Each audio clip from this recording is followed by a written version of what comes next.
Home సత్యమములండి, home సత్యమము. కమాల్ కమాల్ మాటలు, స్వర్గంలో మాటలు. అమ్మ కనకదుర్గమ్మ మనసుతో మాట్లాడిన మాటలు ఇవి. ఎస్, మన జీవితంలో మనం ఎంతో ముందుకెళ్ళాలి, ఏదో పేరు సంపాదించుకోవాలి, మన ఇంటి పేరు ఏమండి, మనము ఒక మంచిగా చేయాలని మనం ఎన్నో ప్రయత్నాలు చేస్తూనే ఉన్నాము. అవునే కదండి, మనం ఎన్నో ప్రయాణాలు చేస్తూ ప్రయత్నం చేస్తూనే ఉన్నాం. అది న్యాయబద్ధంగా మనం ఉండాలి, అక్కడ అన్యాయంగా ఉండకూడదు. ఎస్,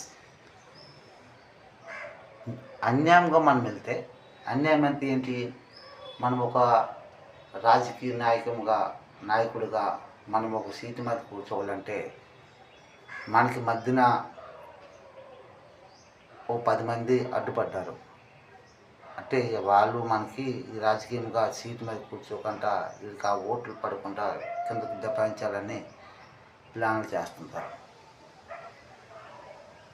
అయితే ఇది మనసులో ఉన్న మాట అండి, స్వర్గంలో ఉన్న మాటలు. అప్పుడు నువ్వేం చేస్తావంటే వాళ్ళు 10 మందిని నువ్వు తొలగించుకోవాలంటే నువ్వేం చేయాలి అక్కడ? అదంటే నీ మనసు నీది ఎలా మాట్లాడుతుంది, మంచికి నువ్వు సంవాదం అంతగా మాట్లాడుతూ ముందుకెళ్ళాలి. చాలామంది రాజకీయ నాయకులు ఏం చేస్తారంటే, ఈ 10 మంది ఉన్నారు, ఈ 10 మంది వల్ల మనం గెలలేము, మన గ్రూప్ ఉంటుంది, గ్రూప్ 10 మందికి చెప్పేయండి అంటారు. అప్పుడు వాళ్ళు ఏం చేస్తారంటే, నువ్వు గెలవడానికని సీటు మీద కూర్చోటానికని ఆ 10 మంది నువ్వు చంపేశావు. దేనికోసం చంపావు? సీటు కోసం చంపావు.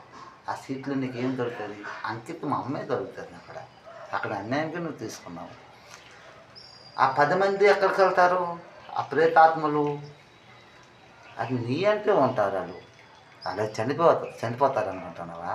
కాదు. అది నీ అంటే నీవైపే తిరుగుతారు. అయితే నువ్వెక్కడ ఉండిపోతావా? ఈ భూమి మీద ఉంటావండి మీరు? పెద్ద బిల్డింగ్లు మేడలు కట్టుకొని